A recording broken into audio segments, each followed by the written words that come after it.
கிறிஸ்துவுக்குள் பிரியமானவர்களே, ஆண்டவராகிய இயேசு கிறிஸ்துவின் நாமத்தினால் தேவனால் எல்லாம் கூடும் நிகழ்ச்சிக்கு உங்களை வரவேற்கிறேன். இன்றைய தினத்தில் நம்முடைய நிலையத்திற்கு வந்திருக்கிற ஒரு ஊழியர் தன்னுடைய சொந்த வாழ்க்கையில் அவருக்கு ஏற்பட்ட போராட்டங்களை எப்படி வென்றார், ஊழியத்திலே அவர் வெற்றி பெற்ற ஒரு சிறந்த ஒரு ஊழியராக இருந்தாலும் அவருடைய மனப்போராட்டங்களையும் அவருக்குள்ள இருந்த உள்ளான சிறைகளையும் குடும்பத்தில் அவருக்கு இருந்த சமாதானமற்ற நிலையையும் அவர் எப்படி மேற்கொண்டார், அது எப்படி அவருடைய வாழ்க்கை ஆசீர்வாதமாக மாறியது என்று நமக்கு உள்ளம் திறந்து பேசவிருக்கிறார். அவரோடு கூட நாம் தொடர்ந்து பேசுவோம். பிரைஸ் ஐயா. பிரைஸ் உங்களுடைய பேர், உங்கள் குடும்ப பின்னணி, கூட பிறந்தவங்க, எந்த சூழ்நிலையில் நீங்கள் வளர்ந்தீங்க, எந்த காலகட்டத்தில் நீங்கள் இயேசுவை சொந்த ரட்சகரை ஏற்றுக்கொண்டீங்க, எல்லாவற்றையும் சொல்லுங்கள். First thank you. இந்த நல்ல வாய்ப்பு கொடுத்ததுக்காக ஆண்டருக்கு நன்றி செலுத்துகிறேன். இந்த சால்வேஷன் டிவிக்கும் நான் நன்றி சொல்கிறேன். என்னுடைய பெயர் பாஸ்டர் காட்வின். நான் மதுரவாயில் அசம்பிளிஸ் ஆஃப் காட் சபையினுடைய தலைமை போதகராக இருக்கிறேன். என்னுடைய உண்மையான பெயர் வந்து கார்த்திகேயன். நான் ஒரு இந்து குடும்பத்திலேருந்து ரட்சிக்கப்பட்டு வந்தேன். ஸோ என்னுடைய தகப்பனார் வந்து திருநெல்வேலியில் செங்கோட்டை, தென்காசி மாவட்டத்தில் அங்கே உள்ள ஒரு பூர்வீக இந்து, ஸ்ட்ராங் இந்து. என்னுடைய தாயார் வந்து அது பக்கத்தில் இருக்கிற சுரண்டைங்கிற ஊரில், அவங்க ஒரு சிஎஸ்ஐ கிறிஸ்டின் ஃபேமிலியில் பிறந்தவங்க. தாய் தகப்பன் ரெண்டு பேருக்கும் அந்த காலத்தில் அவங்க கவர்மெண்ட்டில் பிடபிள்யூவில் வேலை கிடச்சி அவங்க சென்னையில் வந்த பொழுது அவங்க சந்தித்து விருப்ப திருமணம் பண்ணி, அப்புறம் எங்கள் அப்பாவுக்காக எங்கள் அம்மா இந்துவாக மாறி நாங்கள் 6 பிள்ளைங்க. நான் பிறந்தது வந்து நான் 3ஆவது பிள்ளை. நான் பிறந்தது வந்து நாகர்கோவிலில். எங்கள் அப்பா அங்கே தான் வேலை பார்த்தாங்க. அதனால் நாகர்கோவிலில் நான் பிறந்து 5 வயது வரைக்கும் அங்கே தான் வளர்ந்து வந்தோம். இப்படி நாங்கள் 5 பிள்ளைகள் அங்கே பிறந்திருந்தோம். அப்படி இருக்கும் பொழுது எங்கள் அம்மா வந்து ஒரு கிறிஸ்தவ சமூகத்தில் இருந்து இப்படி ஒரு விருப்ப திருமணத்தில் வந்ததுனால அவருக்காக மாறி எல்லா கோயிலும் போய் அந்த சில நாள்னு இயேசுவை தான் நினைப்பாங்க, அவர் ரட்சிக்கப்படணும். ஏன்னா வாழ்க்கை வந்து ரொம்ப மோசமாக போயிடுச்சு, பயங்கர சண்டை, வியாதி, தரித்திரம். ஸோ இது வந்து எங்கள் அம்மாவுக்கு வந்து ஆண்டவரை விட்டுட்டு இப்படிப்பட்ட ஒரு திருமணத்தில் வந்ததுனால ஒரு பாதிப்பு நினச்சி அவங்க ரொம்ப அழுது நிறைய ஜோமட்டே இருந்தாங்க. அப்படி இருக்கும்போது எங்கள் அம்மாவுக்கு ஒரு தரிசனம், வெள்ளை சாரி கட்டின எல்லா சகோதரர்லேருந்து இவங்க ஜோம் பண்ணுற மாதிரி இருந்துச்சு. ஆனால் அது கனவு, அது எங்கே நடக்க போகுது அப்படின்னு நினச்சாங்க. எங்கள் அப்பா அதில் வந்து ரொம்ப தீவிரமான ஒரு பூஜாரி மாதிரி தான். அப்படி இருக்கும் பொழுது எங்கள் அப்பாவுக்கு திருநெல்வேலிக்கு மாற்றம் வருது வேலை. அவர் ரொம்ப தெளிவாக நல்ல ஒரு சேஃபான ஒரு காலனியில், என்ஜோ காலனியில் எங்களுக்கு வீடு பார்த்து நாங்கள் எல்லாம் வீடு ஷிஃப்ட் ஆகி வந்தோம்.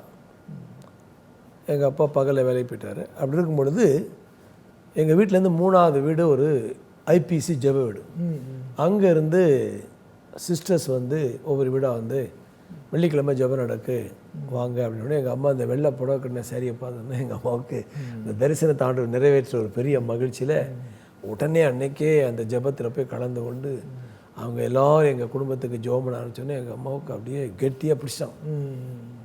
எங்களுக்கு வந்து மதத்தை பற்றி தெரியாது. அப்படியே கோயில் கோயிலாக நாங்களும் காலைல பஜனை பாடி பிரசாதம் சாப்பிட்டு இந்த மாதிரி வளர்ந்தவங்க. எங்கள் அம்மா அடுத்த வாரம் ஞாயிற்றுக்கிழமை சர்ச்சை கூட்டு போனோம். வித்தியாசமாக விசித்திரமாக இருந்தது. எங்களுக்கு மகிழ்ச்சி, எங்களுக்கு தீபாவளியும் கொண்டாடிக்கும், கிறிஸ்துமஸும் கொண்டாடிக்கும். ஆனால் எங்கள் அப்பா அப்படியே வயலண்ட் ஆகிட்டார். எங்கள் அம்மா வந்து மறுபடியும் இந்த மாதிரி கிறிஸ்தவத்தில் பிள்ளைகளையும் கொண்டு போகிறோன்னே மனது ரொம்ப ஒரு ஆக்ரோஷமாக அது வந்து அவனுடைய ஜாதிக்கும் அவனுடைய பேருக்கும் கௌரவ பிரச்சனை மாதிரி ஆகி எங்கள் அம்மாவை ரொம்ப அடிக்க ஆரம்பித்தான். எங்கள் அம்மா அடி வாங்கிட்டு தான் ஒவ்வொரு ஞாயிற்றுக்கிழமையும் நாங்களும் அடங்காத பிள்ளைங்க கிளம்ப மாட்டோம், எங்களையும் கூப்பிட்டு சபைக்கு போவோம். இப்படி போராட்டத்தில் தான் எங்களை வளர்த்துட்டாங்க. நாங்கள் இந்த ரெண்டுக்கு இடையில வளர்ந்தனால எங்களுக்குள்ளே வந்து தீபாவளி கொண்டாடுவோம், கிறிஸ்மஸ் கொண்டாடுவோம். ஆனால் வந்து சண்டே ஸ்கூல்லாம் போவோம். அதெல்லாம் ஒரு விதைகள் விதைக்கப்பட்டிருந்தாலும் அன்றைய அந்த பின்னணி வளர்ப்பு இதெல்லாமே பசங்களோடு சேர்ந்து நிறைய பழக்க வழக்கங்கள், நிறைய தாறுமாறான வாழ்க்கை போய்ட்டு ஊர் சுற்றுறது, சினிமா பார்க்குறது. 9th படிக்கும் பொழுது திருநெல்வேலியில் கத்தீட்ரல் ஸ்கூலில் பள்ளிக்கூடத்துக்கு போயிட்டு முதல்ல எங்கள் வீட்டில் சைக்கிள் வாங்கிட்டு, அந்த சைக்கிளை எங்கள் அப்பாவுக்கே தெரியாமல் எடுத்துகிட்டு போயிட்டு அது பெரிய ஹைவே அதில் போய்ட்டு திரும்பி வரும்பொழுது நண்பர்களோடு போட்டி போட்டு ரொம்ப முன்னால் போன சைக்கிளில் என்னுடைய ஃப்ரண்ட்டு அந்த வீல் அடித்து கீழே விழுந்துட்டு விழுந்தால் லாரி வந்து என் காலில் லாரி ஏறி காலையே பிரேக் போட்டோம். அப்படி இழுத்தா 4 விரல் ஐஸ் குச்ச மாதிரி தான் இருந்தது. எல்லா ஃப்ளஷும் டயருக்குள்ள போச்சு. அப்போ இயேசுவே எனக்கு விழுந்தும்போது கத்துனேன். அப்போ அந்த பஸ் ஸ்டாண்டில் நின்று ஒரு ஃப்ரான்சிஸ் அப்படிங்கிற ஒரு பிரதர், அவர் வந்து இயேசுவேன்னு சத்தம் கேட்டோன்னே ஓடி வந்து ஏதோ கிறிஸ்தவ பையன் போன்னு சொல்லி உடனே தூக்கிட்டு அங்கே ஹை கிரவுண்ட் ஹாஸ்பிட்டலில் கொண்டு போய் அட்மிட் பண்ணோம். அங்கே அட்மிட் பண்ணால் 2 நாள் வரவே இல்லை டாக்டர். 3 நாள் வந்து பார்த்தா ரோட்டில் கிடந்த மண்ணெல்லாம் ஏறி அது செப்டிக் ஆகி டாக்டர் சொல்லிட்டாங்க குயிக்காக வீட்டுக்கு அனுப்பினா அந்த முட்டிக்கு கீழே வெட்டி ஆப்ரேஷன் பண்ணி கால் எடுத்துக்கிட்டா வீட்டுக்கு போவோம். ஏன்னா அந்த சதையெல்லாம் இல்லைனால அது வளர்றதுக்கு 6 மாதம் ஆகும். எங்கள் அம்மா அப்பாட்டே கையெழுத்து வாங்கிட்டாங்க. நான் வந்து அப்படியே ஒரு எதிர்காலமே நம்பிக்கை இழந்த ஒரு பரிதாபமாக அதிர்ச்சியில் நான் படுத்திருக்கும்போது எங்கள் அம்மா கூட ஜெபிக்கிற இந்த சகோதரிகள்லாம் வந்து என் பெட்டை சுற்றி நின்று இயேசு நம்பப்பா, இயேசு உனக்கு கால் கொடுப்பாரு அப்படின்னு சொல்லி அவங்க ஜெபம் பண்ணாங்க. அவங்க ப்ரேயர் பண்ணுறாங்க, ஒரு ப்ரேயர், இயேசுவே இந்த மகனுடைய காலை டாக்டர் வெட்டக்கூடாது, பரிபூர்ண சுகம் உண்டாகட்டும், ஒரு விசுவாச ஜெபம் பண்ணுறாங்க. எனக்கு கால் வேணாலும் நானும் ஆண்டவரே எனக்கு சுகம் கொடுத்துட்டா நான் நம்முடைய ஊழியத்தை செய்கிறேன்னு சொல்லி ஒரு பொறுத்தனை. மறுநாள் காலை ஆப்ரேஷன் தேட்டரில் கொண்டு போயிட்டாங்க. கொண்டு போயிட்டு எனக்கு வந்து மயக்க ஊசி போடுறாங்க. அப்போ டாக்டர்லாம் வந்து எல்லாம் ரெடி ஆகிட்டாங்க. நான் மயக்கத்துக்குள்ளே போகும்போது டாக்டர் வந்து அவங்க பேச ஆரம்பிக்கிறாங்க. நம்ம ஏன் இந்த தம்பி காலை வெட்டணும், நம்ம கொஞ்சம் மருத்துவ உதவி எடுத்து நம்ம சுகமாக. நான் மயங்கிட்டேன். 8 மணி நேரம் கழித்து நான் கண்ணை திறந்து பார்த்தா என் காலை வெட்டிருக்க பார்த்தா கால் வெட்டலை, க்ளீன் பண்ணி அனுப்பி. இப்போ டாக்டர் சொன்னது நடக்கலை, இந்த ப்ரேயர் பண்ண வச்சோன்னு நடந்த உடனே எனக்குள்ளே பெரிய விசுவாசம், இந்த கடவுள் ஜெபத்தை கேட்குறாரு. அதுக்கப்புறமும் ஃபிசியோதெரப்பி 6 மாதமாக ஹாஸ்டலில் இருந்தேன், கால் வளையலை. அப்புறமும் ஜெபம் பண்ணேன். அந்த மருத்துவமனை நடந்தே வீட்டுக்கு வந்து அப்புறம் வீட்டில் இருக்கும் பொழுது என்னுடைய பக்கத்தில் ஒரு இண்டிபெண்ட் பாஸ்டர் ஜபராஜ் சொல்லி அவர் தான் தினந்தோறும் வீட்டில் வந்து எனக்கு ஆறுதல் சொல்லி உற்சாகப்படுத்தி ஜெபம் பண்ணி என்னை ஒரு ஆவிக்குரிய வழி நடந்தது. ரொம்ப கொடூரமாக இருந்த என்னுடைய கேரக்டர் வந்து இந்த ஒரு சீசன் ஆஃப் இதில் மாற்றங்கள் வந்து சபைக்கு போய் நல்ல அவருடைய செய்தியை கேட்டு சபையில் நல்லா ஆராதிக்கிற மாணவன். என்னுடைய 10th லீவில் வந்து திருநெல்வேலியில் சமாதானபுரத்தில் இருக்கிற அசம்பிளிஸ் ஆஃப் காடில் பாஸ்டர் ரத்னபாலப்பா அங்கே இருந்தார்.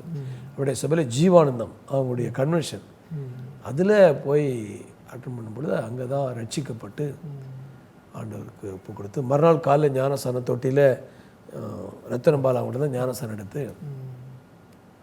வந்து திரும்ப அபிஷேக அந்நிய பாஷையெல்லாம் கேலி பண்ணிருந்தேன். இந்த ஜபராஜ் பாஸ்டர் நடத்துகிற ஒரு வீட்டு கூட்டத்தில் கேலி பண்ணுறதுக்காக போய் வேடிக்கை பார்க்க போனேன். என்னை ஆண்டவர் தொட்டு அன்றைக்கி அபிஷேக அந்நிய பாஷை அடையாளத்தோடு ஆண்டவரை அபிஷேகம் பண்ணி அப்போது ஒரு ஆவிக்குரிய ஒரு அழைக்கப்பட்ட தேவனுடைய பாத்திரமாக நல்லா வளர்ந்துட்டு. அப்புறம் திருநெல்வேலியில் சங்கர் பாலிடெக்னிக்கில் தாளையத்தில் சிவில் இன்ஜினியரிங் படித்து அப்புறம் திருநெல்வேலி சின்ன ஒரு தொழில் ஆரம்பித்து அப்படி நல்லா செஞ்சிருக்கும்போது ஒரு நாள் அங்கே பாளையங்கோட்டில் 100ஆண்டு மண்டபத்தில் மிஷன் கன்வென்ஷன் பாஸ்டர் லயனல் அவங்களுடைய செய்தியை கேட்டு மிஷினரியாக ஊழியத்துக்கு நான் ஒப்பு கொடுத்தேன். ஒரு பக்கம் ஆவிக்குரிய வாழ்க்கையில் ஒரு நல்ல ஈடுபாடு இருந்தால், இன்னொரு பக்கம் உலகத்தினுடைய ஒரு பின்மாற்றம், இந்த அறகுறையான வாழ்க்கை.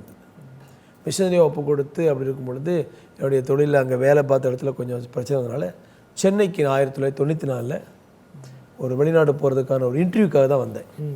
அந்த இன்டர்வியூவில் எனக்கு அவங்க எதிர்பார்த்த பணம் கொடுக்க முடியாதனால இங்கே என்னுடைய சகோதரனோடு சேர்ந்து தங்கியிருந்து இங்கே ஒரு அட்டைப்பெட்டி வியாபாரம் பிஸ்னஸ் நாங்கள் ஆரம்பித்து நான் பண்ணோம். அப்படி இருக்கும்பொழுது ஒரு நாள் ஞாயிற்றுக்கிழமை எங்கள் அரும்பாக்கம் எம்எம்பிடியில் நான் வந்து செட்டில் ஆகிறோம். அங்கே பக்கத்தில் ஒரு ஈசி சர்ச்சில் தியோடர் வில்லியம்ஸ் வந்து மறுபடியும் மிஷன் சேலஞ்சு கொடுத்தாங்க.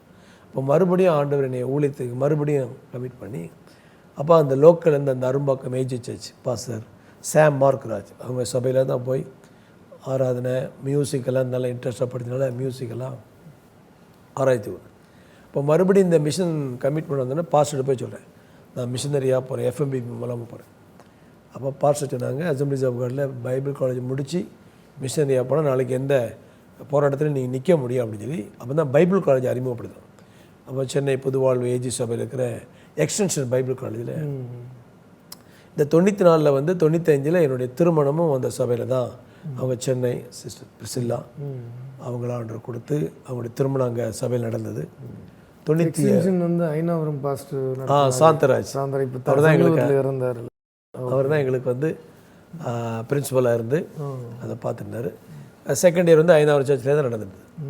ஸோ நல்ல தியாலஜி நல்ல கற்றுக் கொடுத்தார். ஸோ இந்த வேத அறிவு இந்த பைபிள் காலேஜ் வந்து எனக்கு ஊழியத்துக்கு ஒரு நல்ல ஷேப் ஒரு கமிட்மெண்ட். இப்போ நானும் என் மனைவி சேர்ந்து தான் அந்த பைபிள் காலேஜை படித்தோம். 96 சேர்ந்தோம், 95 மேரேஜ், 96 பைபிள் காலேஜ் போகிறோம். என்னுடைய மூத்த மகன் பிறக்கிறான். நாங்கள் குழந்தையோடு தான் பைபிள் காலேஜ் முடித்து அப்படி இருக்கும்பொழுது என்னுடைய தலைமை பொது அரும்பாக்கம் பாஸ்டர் சாமர்ராஜ் அவங்க அரும்பாக்கத்தில் எம்எம்டியில் ஒரு மாடியில் சபை நடக்குது. அந்த சபையில் இருந்த ஒரு விசுவாசி மதுரவாயில் அந்த ஏரிக்கரையில் ஒரு இடம் வாங்கி அங்கே வந்து ஒரு ஷெட்டு ஓலை குடிசை போட்டிருக்கோம். அவங்கள பார்க்க வந்த எங்கள் பாஸ்டருக்கு அந்த வந்து சாராயங்காய்ச்சல் ஏரியா அந்த நாட்களில். அதனால் அவருக்கு என்னென்னா இந்த பகுதியில் ஒரு சபையை கட்டணும்னு சொல்லி அவருக்கு ரொம்ப ஆசைனால அங்கே சபையில் சொல்லி அவருடைய சொந்த வீட்டை விற்று அங்கே ஒரு இடத்த வாங்கி ஆலயத்தை. நானும் சிவில் இன்ஜினியர்னால அந்த கட்டிட பணியில் நானும் முன்னால் நின்று எல்லா உதவி செஞ்சு அந்த ஆலய கட்டுமான பணியில் ரொம்ப உற்சாகமாக பாஸ்டர் மோகன் வந்து பிரதிஷ்டை பண்ணால் 1997. இப்போ நான் மிஷனரியாக பைபிள் காலேஜ் படிச்சுட்டு இருக்கிறனால அந்த சபையை பார்ட் டைமாக பார்த்துக்கிறதுக்காக என்னை அங்கே போட்டாங்க. 97 நானும் என்னுடைய மனைவி பிள்ளைகளோட அரும்பாக்கத்துலேருந்து அங்கே வந்து சர்ச்சு பக்கத்தில் ஒரு ஓலை ஷெட்டில் இந்த சிமெண்டெல்லாம் வச்சுருப்பாங்க, அதில் தான் நாங்கள் வந்து குடி வந்து அப்படி எளிமையாக ஆரம்பித்த அந்த ஊழியம். வைராக்கியமாக ஒரு மிஷனரியாக போனால் என்ன செய்வோமோ அதை நம்ம இங்கே முதல்ல செய்வோம் அப்படின்னு அந்த அர்ப்பணிப்போடு செஞ்சோம். கடவுள் கிருபையில் நல்ல வளர்ச்சி வந்தது. 99 பைபிள் காலேஜ் முடிச்சுட்டு பாஸ்டர் போய் மறுபடியும் நான் மிஷனரியாக போனேன். அவர் இந்த ஊழியத்தலத்தை தொடர்ந்து செய் அப்படின்றனால இப்போ எம்ஏ தியாலஜி அப்போ தான் எம்ஏபிசி ஆரம்பித்து எம்ஏ தியாலஜி அங்கே நான் சேர்ந்தேன். ஸோ ஆண்டவர் ஆவிக்குரிய ஒரு நல்ல பயிற்சியும் கொடுத்தாரு. சபையும் நல்லா வளர்ந்தது. சில வருஷத்துலேயே நூற்றுக்கணக்கான ஆத்துமாக்கள் வந்தாங்க. இப்போ நாங்கள் கிளை சபைகள் ஆரம்பித்து கர்த்தர் கிருபையில் ஒரு பெரிய வளர்ச்சி தந்து இன்றைக்கி கர்த்தர் கிருபையில் ஒரு 14 கிளை சபைகள் இருக்குது. அசம்பிளிஸ் ஆஃப் காடில் ஒரு 4-5 சபைகள் இருந்தாலும் நான் மிஷனரியாக அர்ப்பணிச்சிருந்தேன். நான் எங்கள் சபையில் ரட்சிக்கப்பட்டு உருவாக்கப்பட்டு அப்புறம் ஊழியத்துக்கு அர்ப்பணித்த பிள்ளைகள் இன்றைக்கு கல்கத்தா, ராஜஸ்தான், உத்தரப்பிரதேசத்தில் மிஷனரியாக இருக்கிறாங்க. அதனால தான் என்னுடைய சபைக்கு பேர் மிஷன் ஏஜி சர்ச்சினே நாங்கள் பேர் வச்சுருவோம். ஸோ இன்றைக்கு கத்திரிக்கவில்லை அவர்களும் போய் 5-10 வருடங்களில் அவங்க அங்கே தலங்களில் சபையை கட்டி கிளை சபைகள் ஆரம்பித்து வளர்ந்த பிறகு ஒரு பெரிய ஊழியமாக மாறி. ஸோ கர்த்தர் இப்படி இந்த பயிற்சி வந்துட்டு இருக்கும்போது 2007 வருஷத்தில் சிஸ்டர் ஏஞ்சலிக்கா அவங்க வந்து இந்த ஷெக்கனாங்கிற ஒரு பயிற்சி நடத்தினாங்க. அது படப்பையில் வந்து பலவிதமான பின்னணியில் இருந்த குடிப்பழக்கம், பிசாசு பிடிச்சவங்க, போதை பழக்கத்துக்கு, குடும்ப பிரச்சனை இப்படிப்பட்டவங்களாம் கொண்டு வந்து அவங்களுக்கு 15 நாள் தங்க வச்சு ஆரம்பத்தில் இந்த ரட்சிப்பு இருந்து சொல்லி அவங்களுடைய ஒரு மிஷனரி சேலஞ்சுக்கு அவங்க உருவாக்கி 15 நாள் day and night prayer Bible teaching. So இந்த பயிற்சியில் வந்து எங்கள் சபையிலேருந்து போன பிள்ளைங்க நாங்கள் 2-3 பேர் இருப்போம். அவங்கெல்லாம் போய் நல்ல ஊழிய பயிற்சி பெற்று வந்தனால அது மூலமாக நிறைய பேர் உருவாக்க கற்று உதவி செஞ்சாங்க. எங்கள் சபையினுடைய வளர்ச்சிக்கு அது ஒரு பெரிய ஒரு அதில் போனவங்க எல்லாருமே இன்றைக்கி நல்ல ஊழியர்களாக இருக்கிறாங்க. குறிப்பாக வந்தவாசி பகுதியில் பார்த்திங்கன்னா ஒரு தம்பி வந்து எங்கள் சபைக்கு அவனுடைய தம்பியை பார்க்க வருவான். அவன் ரொம்ப குடிப்பழக்க தனிமையாக இருந்தான். ஆனால் இப்போ தம்பியை பார்க்க வருவான். வரும்பொழுது அங்கே சபைகள் வரும்பொழுது உள்ளே வரவேற்று பாப்பா அப்படின்னா அவன் ஊர்லேயே குடிகாரனாக்கால் யாருமே பொண்ணு கொடுக்கூடாங்கிற அளவுக்கு புறக்கணிச்சிட்டோம். அப்போ நாங்கள் அவனை உள்ள வரவேற்று இந்த ஐயாரம் இந்த ஷெக்கனால் போட்டு உருவாகி 15 நாளில் குடிப்பழக்கெல்லாம் முழுசாக மாறி ஊழியத்துக்கு அர்ப்பணித்து ஐயா நான் எங்கள் ஊரில் போய் சபை ஆரம்பிப்பேன்னு சொல்லி வைராக்கியமாக இருக்கணும். அப்போ ஏஜில் பைபிள் காலேஜ் முடித்தா தான் செய்ய முடியும். ஆனால் இவனுடைய அர்ப்பணிப்பை பார்த்த உடனே மூப்பர்கிட்ட கேட்ட உடனே இல்லையா அவங்க ஊரில் அவன் செய்கிறான்னு நம்ம அனுப்பி வச்சு அங்கே போனால் அந்த ஊர் மக்களினுடைய மாற்றத்தை பார்த்து ஊர் மக்களை சேர்ந்து ஒரு பெரிய இடத்த கொடுத்து ஆலயத்தை கட்டி கொடுத்து இன்றைக்கி 150-200 ஆத்துமாக்களோட சொந்த இடத்துல இன்றைக்கி ஒரு பெரிய பாஸ்டராக இருக்கிறான். அவர்கள் கிளை சபையாக இருக்குது. ஸோ இப்படி கர்த்தருடைய கிருபையில் கிளை சபைகள் அதிகமாக ஆரம்பித்து நல்ல ஒரு வளர்ச்சி ஆண்டவர். குடும்பத்திலே கர்த்தர் எனக்கு 2 ஆண் பிள்ளைகள், அதுக்கு பிறகு ஒரு தம்பி ஜிம், மூத்தவன் ஜோசப், செகண்ட் சன் ஜிம். அப்புறம் 10 வருடத்துக்கு பிறகு 3வது பெண் குழந்தை ஆண்டவர் கொடுத்தார், பிரைஸ்லி. ஸோ இன்றைக்கி கர்த்தர் கிருபையில் நல்ல ஒரு வளர்ந்து மகிமையான ஒரு ஊழியம் மாறி இருக்குது. இதில் வந்து தீவிரமான ஆவிக்குரிய ஊழியம், ஜபம், வளர்ச்சி, ஒரு நல்ல ஒரு பென்டிகாஸ்டல் பாஸ்டராக அறியப்பட்ட நல்ல ஒரு இதில் இருந்தாலும் ஊழியத்தில் வெற்றி.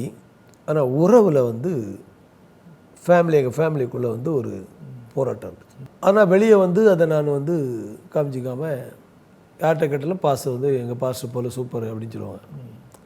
ஆனால் ஃபேமிலிக்குள்ளே என்னுடைய சின்ன பையன்லாம் கொஞ்சம் வயலண்ட்டாக மாற்றி ஒரு போராட்டமான போயிட்டு. இப்போ எனக்குள்ள ஒரு கேள்வி, நல்லா ஜெபிக்கிறோம், உண்மையாக ஜெபிக்கிறோம், உண்மையாக ஊழியம் செய்கிறோம், ஆனால் ஏன் இந்த மாதிரி? அதே சமயத்தில் சபையிலையும் 3 காரியத்துக்காக நாங்கள் அதிகமாக ஜெபிப்போம். சபை விசுவாசிகளுக்குள்ளே 3 காரியம். ஒன்று வந்து வியாதி, அப்புறம் தரித்திரம், அப்புறம் சண்டை.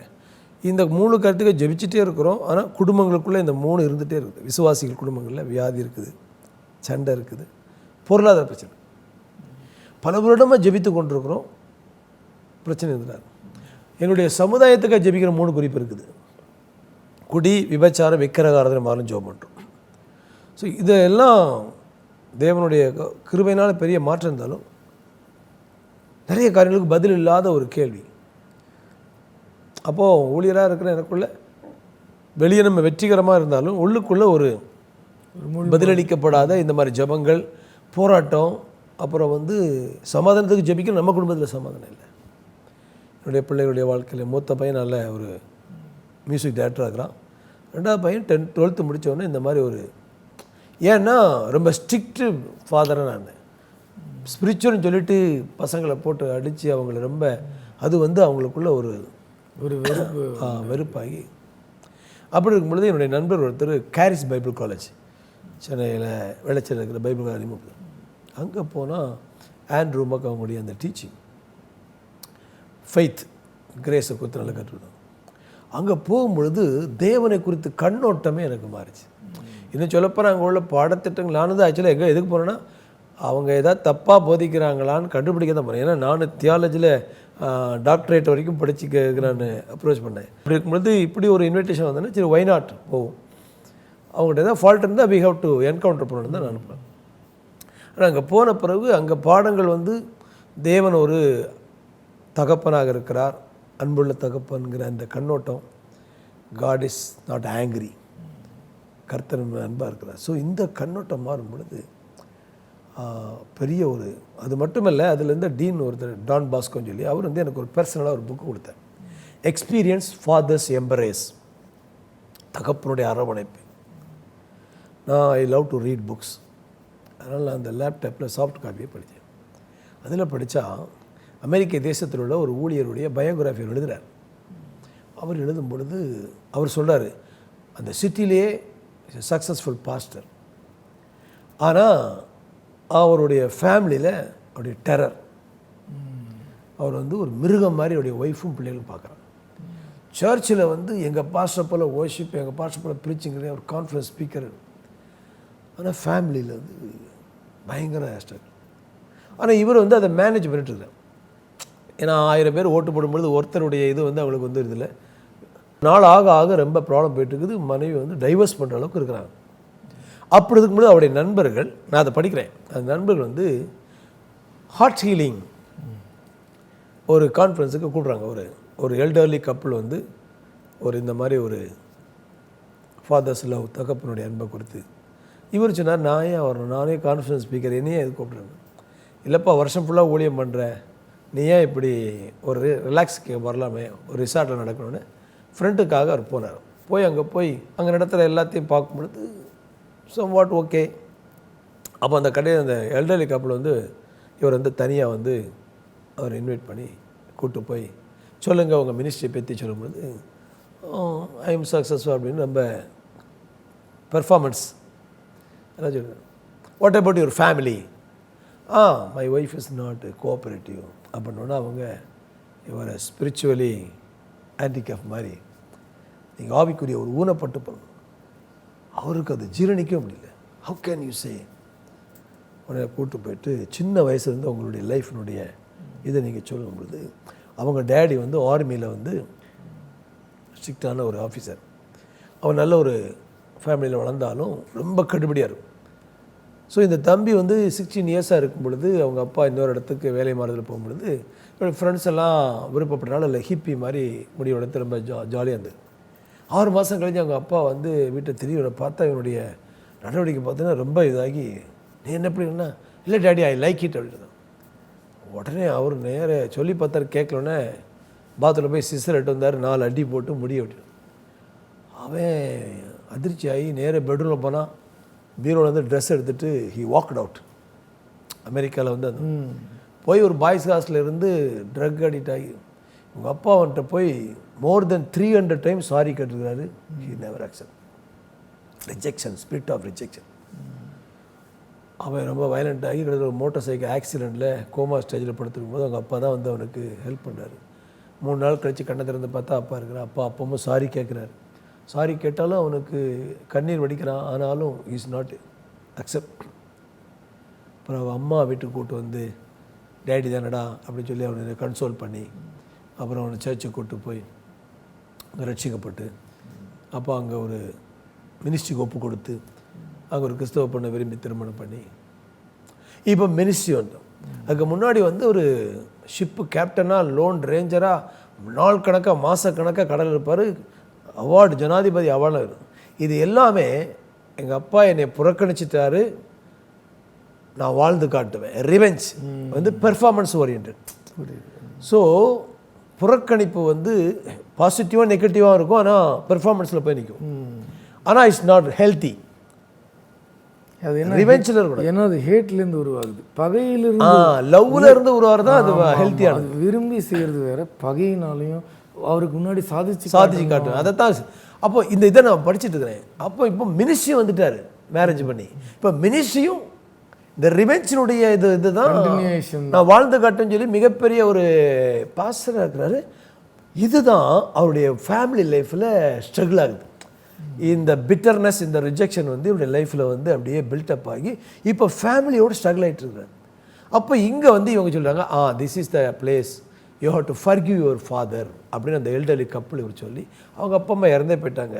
அவங்க 2 பேரும் அவங்க சார்பாக அவர்கிட்ட மன்னிப்பு கேட்டாங்க. அப்புறம் ஹக் பண்ணி அப்படியே ஒரு அந்த ஆர்ஃபன் ஸ்பிரிட் எல்லாம் ஹீல் ஆகி ரொம்ப அப்படியே அந்த 7 days அந்த இதில் வந்து அவர் அப்படியே டோட்டலி சேஞ்ச் ஆகி அப்படியே லவ்வபிள் பேசணும் மாறிட்டார். அந்த ஃபாதர்ஸ் லவ்வை ரிசீவ் பண்ணி அப்புறம் தான் மனைவிட்ட பிள்ளைகள் இருந்ததுக்கெல்லாம் ரொம்ப ரிக்ரெட் பண்ணி ரொம்ப ட்ரான்ஸ்ஃபார்ம் ஆகிட்டார். மாறி வீட்டுக்கு வரார். வந்து வீட்டில் வந்து ரொம்ப பொலைட்டாக ரொம்ப ஹம்பிளாக லவ்வபிளாக நடக்கும்பொழுது ஒய்ஃபு நம்பலை, இந்த ஆள் நடிக்கிறான். சம் வீக்ஸ் நம்பலை, பிள்ளைகளும் நம்பலை. ஆனால் அது ஆஃப்டர் 3 months ரியலி என்னுடைய ஹஸ்பண்டு டேடி மாறிக்கிறோடனே அவங்க சொல்கிறாங்க, இன்றைக்கி எங்கள் ஹஸ்பண்ட் மாதிரி லவ்விங் ஹஸ்பண்ட் யாருன்னு சொல்லி இன்றைக்கி அந்த ஃபேமிலி வந்து இதை நான் வாசிக்கும் பொழுது கேமரா ஏன் பக்கத்தில் இருக்குன்னா என் லைஃப் அப்படி தான் இருக்குது. நான் சின்ன வயசுலே எங்கள் வீட்டில் வந்து நான் தத்தி, அதனால் என்னை வந்து எதுக்கும் உதவான்னு சொல்லி என்னை வந்து எல்லாம் பண்ணுவேன். இது எனக்குள்ளே அந்த பில்டப் ஆகி நானும் வாழ்ந்து காட்டுறேங்கிற இதுதான் மினிஸ்ட்ரி எல்லாமே இருந்தது. திருநெல்வேலி பிஸ்னஸ் யாருக்கும் ப்ரூவ் பண்ணுறதுக்கே யோசிச்சுட்டே இருக்கிறது, அது ஒரு சிறை. கம்பேரிசன், காம்படிஷன், பெர்ஃபார்மன்ஸ் இதெல்லாமே இந்த ஆர்ஃபன் ஸ்பிரிட்டினுடைய இந்த ரிஜெக்ஷனுடைய ரிசல்ட்டு. ஸோ நான் யோசித்து பார்க்குறேன், என்னுடைய லைஃப் அதே மாதிரி இருந்தது. இந்த பிஸ்னஸில் சாதித்தேன், அப்புறம் சென்னையில் வந்து இது மினிஸ்ட்ரியோட தான். ஸோ பார்த்தா ஃபேமிலியில் வந்து நிறைய மிஸ் அண்டர்ஸ்டாண்டிங், பிள்ளைங்க வயலண்ட் ஆகிட்டுருக்கோம். ஸோ இந்த புக்கு என்னுடைய வாழ்க்கையில் ஒரு பெரிய என்கவுண்டர். அப்படியே லேப்டாப் முன்னால் வச்சு முட்டி போட்டு ஆண்டவரே அப்படி அன்பினால் என்னை நிரப்புங்க ஆண்டவர் சொல்லி அந்த ஒரு சீசன் ஆஃப் இது அப்படியே எனக்குள்ளே அந்த ஒரு பெரிய ஒரு டிரான்ஸ்ஃபர்மேஷன் அந்த புத்தகம் படி அதில் வந்து healing the orphan spirit, healing black hole. அந்த புக்கு வந்து ரியலி இஸ் வெரி ஜாக் ஃபாஸ்டர்னு சொல்லி எழுதுறாரு. அதை தொடர்ந்து வந்து இன்றைக்கி வந்து ஒரு ஃபிலிம் வந்திருக்குது, தி ஷாக் அப்படின்னு. அந்த பிக்சர் நீங்கள் பார்த்தீங்கன்னா அது வந்து ட்ரினிட்டி வந்து பிதாகுமார் பரிசுத்தனை எப்படி ஒரு காயப்பட்ட மனிதனை குணமாக்குறாங்கிற அந்த இதுதான் அது இருக்கும். நிச்சயமாக நான் ரெக்கமெண்ட் பண்ணுறேன், அதை பாருங்கள். அதை நான் வாங்கி பார்த்தேன். ஸோ ஒரு சீசன் ஆஃப் இதில் என்னுடைய வாழ்க்கையில் அப்படியே ஒரு தலைகளான மாற்றம் வந்து, நோ மினிஸ்ட்ரி வந்து பெர்ஃபார்மன்ஸ் கிடையாது, இது லைஃப் அப்படின்னு சொல்லி இந்த மதத்தினுடைய லைஃப்பில் இருந்து உறவில் நான் வரேன், தேவனோடு இருக்கிற உறவில் வந்து. அப்புறம் என்னுடைய இந்த வெளியே அந்த பெர்ஃபார்மன்ஸ்லாம் ரொம்ப குறைச்சிட்டு வாடும். மனைவிக்கு நல்ல கணவனா நான் பாஸ்டருங்கிற போஸ்டில் இருந்து பிம்பத்தில் நல்ல உண்மையான தகப்பனாக கணவனாக இருக்கு. இந்த மாற்றம் வரும் பொழுது நான் சொன்ன பார்த்தீங்களா, என் பையன் வந்து வீட்டை விட்டு ஓடணும், வயலண்ட், அவனுடைய லைஃப் மாறிடுச்சு. அவன் கேரளாவில் பைபிள் காலேஜ் படிக்கிறான். பைபிள் காலேஜ் அங்கே டீச்சர்ஸ்லாம் முறைச்சிட்டு வந்துட்டான். அங்கே மலையாளி தமிழ் ப்ராப்ளம் வந்துட்டான். இங்கே வந்து இங்கே எம்ஏ பேச இங்கே முடியல. அவனும் இந்த கேரள பைபிள் காலேஜ் டீச்சிங் இதெல்லாம் படிச்சுட்டு அப்புறம் அவனுங்களுக்கு இன்றைக்கி பார்த்தீங்கன்னா என்னுடைய சன் 2 பேரும் என்னை விட மெச்சூராகிறான். They are very encourage. So இன்றைக்கி எங்கள் ஃபேமிலி வந்து ஒரு குட்டி பரலோகமாக இருக்குது. அடுத்தது, முன்னாடி எதுக்கெல்லாம் ஜெபிச்சோம், குடும்பத்தில் சண்டை வியாதி, இன்றைக்கி அதெல்லாம் எஃபர்ட்லெஸ்ஸாக நடக்குது. சர்ச்சில் வந்து இப்போ நாங்கள் எங்கள் ஃபேமிலி ஹெல்த்தியாக இருக்கனால எங்கள் சர்ச் ஃபேமிலி எல்லாத்துக்கும் அவங்க சண்டை கிடையாது. ஆமாம், அதை அப்படியே ஃபாலோ பண்ண ஆரம்பிச்சிருவாங்க. உங்கள் ஃபேமிலி ரோல் மாடலாக. அப்புறம் வந்து ஃபெய்த்தில் வந்து பெக்கிங் ப்ரேயர், கெஞ்சிற ஜெபம் இல்லை, அதிகாரமான இது. வியாதியை பார்த்து பேசுங்க. பைபிளில் வந்து நிறைய காரியங்களில் வந்து பைபிள் அப்போ என்னுடைய கண்ணோட்டமே மாறிடுச்சு. அதான் நம்ம வந்து சன்ஷிப்குள்ளே போகணும். நம்ம வந்து பிள்ளைங்க, பிச்சைக்காரங்க கிடையாது. Correct. Daddy God revere in the sense that நம்ம அப்பா கொடுக்குற அந்த கணம் நம்ம கொடுக்குறோம். ஆனால் ஒரு அடிமை மாதிரி, ஒரு வேலைக்கார மாதிரி.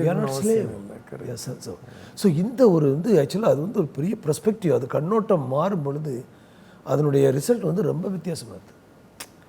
அப்போது வந்து ஒரு மாதிரி ஆண்டவரை கட்டாயப்படுத்தினாங்க. ஆனால் இன்றைக்கி வந்து குமாரனா புத்திரனா வரும் பொழுது எனக்கு என்ன அதிகாரம் இருக்குது, what is my birth rate, what is my authority, believers authority. So இதெல்லாத்தையும் அப்ளை பண்ணும்பொழுது வியாதி வந்து just laying hand healing.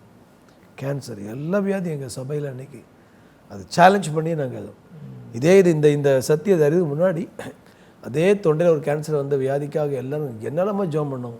We lost. அப்போது எங்கள் சர்ச்சில் அப்புறம் ப்ராஃபிட்ஸ்லாம் வந்து எல்லாம் கமாண்ட் பண்ணி ப்ரேயர் பண்ணோம். கேன்சர் டாக்டர் வந்து முடியாதுன்னு சொன்ன மெடிக்கல் மிராக்களை கர்த்தர் சுகமாக்கினார். கிட்னி ஃபெயிலியர், டயாலிசிஸ் இருந்த கேஸு, விசுவாச அறிக்கை எழுதி கொடுத்து வீட்டில் அறிக்கையிடு, இயேசுவின் தழும்புகளால் சுகமானேன், என்னுடைய சரீரம் தேவனுடைய ஆலயம், வியாதி இருக்க முடியாது, இப்படி டிக்ளேர் பண்ண சொன்னேன். டயாலிசிஸ்லேருந்து ஹீல் ஆகி இப்போ நல்ல பிரியாணி சாப்பிட்டு சுற்றிட்டு இருக்கிறாரு. ஸோ இது எல்லாமே நான் சொன்னேன்னா எதுக்காகலாம் ஜெபிச்சோமோ அதெல்லாம் இன்றைக்கி வந்து எஃபர்ட் நடக்குது. ஆமாம், அதுமாதிரி எங்கள் சொசைட்டிலையும் காட் வந்து பெரிய ஒரு டிரான்ஸ்ஃபர்மேஷன். ஸோ இது வந்து ஒரு ஹார்ட் ஹீலிங் ஜேர்னியில் ஐ எம் கோயிங். ஸோ இன்றைக்கி வந்து கற்றுற ஒரு அதனால் இன்றைக்கி ஒரு ஃபாதராக இது வந்து நீங்கள் உங்களோட லைஃப்பை நீங்கள் நார்மலாக ஃபேமிலியில் நடக்கிறத ஷேர் பண்ண மாட்டாங்க. ஆனால் நீங்கள் ஷேர் பண்ணது ரொம்ப பெரிய பிளெஸ்ஸிங். ஏன்னா நிறைய பேருக்கு ஃபேமிலியை, மனைவியை, பிள்ளைகள் எப்படி ரன் பண்ணணுன்னே தெரியல. ஆனால் ஊழியர் அப்படிங்கிற அந்த பிம்பத்தையும் குறைச்சிக்க முடியல.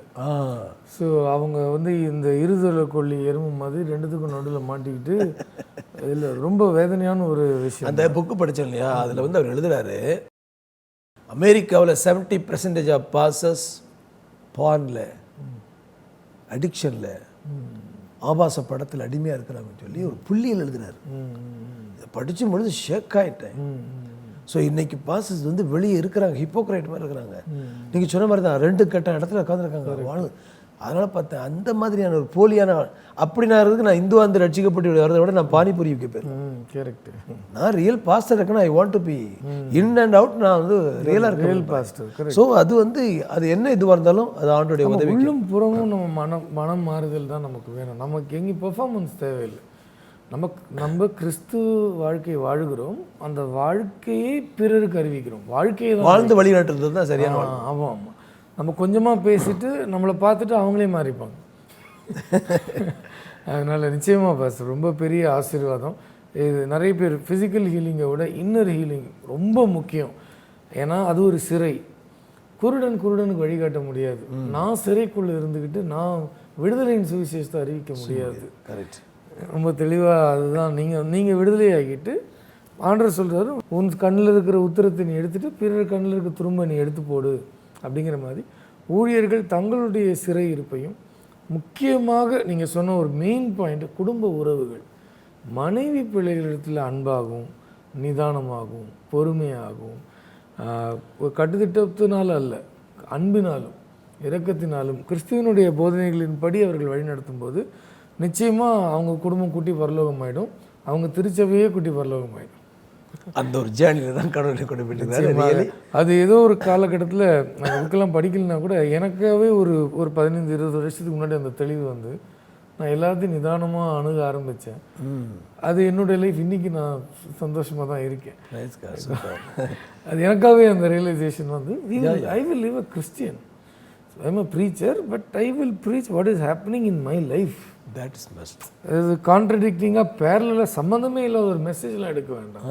என் லைஃப்பில் நடந்தால் பேசுகிறேன், இல்லைன்னா அது வேண்டாம் அப்படின்னு ஒரு தீர்மானம் 2008 2007 எடுத்ததில் இன்னி வரைக்கும் அது எனக்கு ஒரு பெரிய ஆசீர்வாதமாக இருக்குது. என்னால் புரிஞ்சிக்க முடியுது நீங்கள் என்ன சொல்கிறீங்க.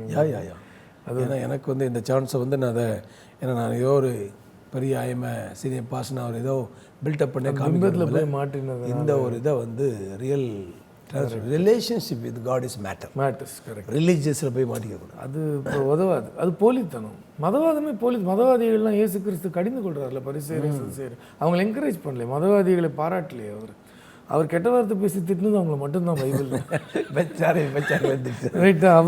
அவர் கடுப்பாக திட்டுற அளவுக்கு ஹிப்போக்ரஸியை வந்து அவர் பிடிக்கவே இல்லை. அவருக்கு 2 லைஃப் அவருக்கு பிடிக்கல. முடியலன்னு காலில் விழுந்துட்டா கூட அவருக்கு பிடிக்குது. ஆனால் முடிஞ்சது போல் காண்பிக்கிறது வந்து அவர் விரும்பவே இல்லை. ஸோ எங்களுக்கு ஒரு நல்ல படிப்பினையாக ஓப்பனாக உங்கள் லைஃபையே நீங்கள் எக்ஸாம்பிளாக திறந்து காமிச்சு, அது எதுக்காக அந்த மனசு வருதுன்னா மற்றவங்க அந்த வழியில் போகக்கூடாதுங்கிற அந்த ஃபாதர் ஸ்பிரிட், ஒரு தகப்பனுடைய. அதான் நீங்கள் ஒரு சீனியர் பாஸ்டர்ன்ற இடத்துலேருந்து போய் ஆவிக்குரிய தகப்பனை தேங்க்யூ அப்பா தான் வந்து அவருக்கு வெக்கம் அதெல்லாம் பார்க்க மாட்டார். பிள்ளைங்க நல்லா இருந்தால் போதும், மற்றவங்க பிளெஸ்ஸிங், இதுதான் அன்பு இல்லையா? அந்த உள்ளத்தோடு நிலையத்துக்கு வந்து நீங்கள் உங்களுடைய குடும்ப பிரச்சனைகளை கூட பகிர்ந்து கொண்டு எங்களுக்கு படிப்பினையை கற்றுக் கொடுத்ததற்காக மனமாற நன்றிகளை. Thank you so much. கிறிஸ்துவுக்குள் பிரியமானவர்களே, இயேசு கிறிஸ்து நம்மை நடிக்கும்படி அழைக்கவில்லை. போலித்தனத்தை இயேசு எல்லா இடங்களிலும் வெறுக்கிறதை நாம் பார்க்கிறோம். பரிசேயரையும் சதுசேயரையும் அவர் மிக கடினமாக கடிந்து கொள்வதை நாம் பார்க்கிறோம். 2 வாழ்க்கை என்பதை அவர் விரும்புவதே இல்லை. வேதத்தில் ஒரு வசனம் எனக்கு ஞாபகத்திற்கு வருகிறது. அவர்கள் வழிகளிலே வந்தனங்களை விரும்புகிறார்கள், அவர்கள் ரபி ரபி என்று அழைக்கப்படுவதை விரும்புகிறார்கள், ஆனால் அவருடைய உள்ளங்களோ வெள்ளையடிக்கப்பட்ட கல்லறைகளைப் போல் இருக்கிறது என்று ஆண்டவர் குறிப்பிட்டதை நான் நினைவூட்ட விரும்புகிறேன். பிரியமானவர்களே, இன்றைக்கு நம்முடைய அருமையான ஐயா அவர்கள் தங்கள் வாழ்க்கையில் அவர் பட்ட வேதனைகளை 14 கிளை சபைகளை ஆரம்பித்து ஒரு வெற்றி உள்ள ஒரு சிறந்த ஊழியராக இருந்தாலும் தன்னுடைய சொந்த பிள்ளையினுடைய வாழ்க்கையில், தன்னுடைய சொந்த மனைவியினிடத்தில், சொந்த குடும்பத்தில் அவருக்கு இருந்த போராட்டத்தை, அதை மேற்கொள்ள முடியாமல் அவருக்கு இருந்த அந்த தவிப்பை அவர் வெளிப்படுத்தியிருந்தார். அந்த தவிப்பிலிருந்து அவர் எவ்வாறு வெளியே வந்தார் என்பதையும் நமக்கு கற்றுக் கொடுத்தார். ஆம் பிரியமானவர்களே, போலித்தனத்தை விட்டு நாம் வெளியே வந்து நாம் கர்த்தருடைய பிள்ளைகளாக இருக்கிறோம், நாம் அதிகாரம் உடையவர்களாக இருக்கிறோம், மதவாதிகளாக அல்ல. ஒரு நல்ல கணவராக, நல்ல தகப்பனாக, நல்ல ஒரு மனிதனாக, இரக்கமுடையவராக, அன்புடையவராக வாழ்ந்துவிட்டு அந்த வாழ்க்கையை பிரசங்கிக்கும் பொழுது கிறிஸ்துவுக்குள் நமக்கு இருக்கிற அதிகாரத்தை நாம் உணர்ந்து, கிறிஸ்துவுக்குள் நாம் பிள்ளைகளாக இருக்கிறோம், கர்த்தர் நமக்கு சகல அதிகாரத்தையும் கொடுத்திருக்கிறார், நாம் அடிமைகளைப் போல் வாழ வேண்டிய அவசியம் இல்லை, இன்னொரு மதத்தை நாம் பின்பற்ற வேண்டிய அவசியம் இல்லை, மனதார கிறிஸ்துவை பின்பற்ற வேண்டும் என்கிற ஒரு நிலைக்கு வந்து தன்னுடைய வாழ்க்கையை மாற்றிக்கொண்டு இன்றைக்கு அதனால் ஆசீர்வதிக்கப்பட்ட அவருடைய பிள்ளைகளும் கிறிஸ்துவனுடைய நாமத்தை மகிமைப்படுத்தி வருகிறார்கள். இந்த நிகழ்ச்சியை பார்க்கிற நீங்களும் நானும் கிறிஸ்துவை மனதார பின்பற்றி ஒரு போலித்தனமான மத சடங்காக அல்ல, கிறிஸ்துவை உளமாற பின்பற்றி கிறிஸ்துவனுடைய பிள்ளைகளாக நாம் வாழும் பொழுது நாம் நமக்கும் பிறருக்கும் ஆசீர்வாதமாக இருப்போம். மீண்டும் இது போன்ற ஒரு தருணத்தில் சந்திப்போம். அதுவரை உங்களிடமிருந்து விடைபெறுபவர் ராஜா.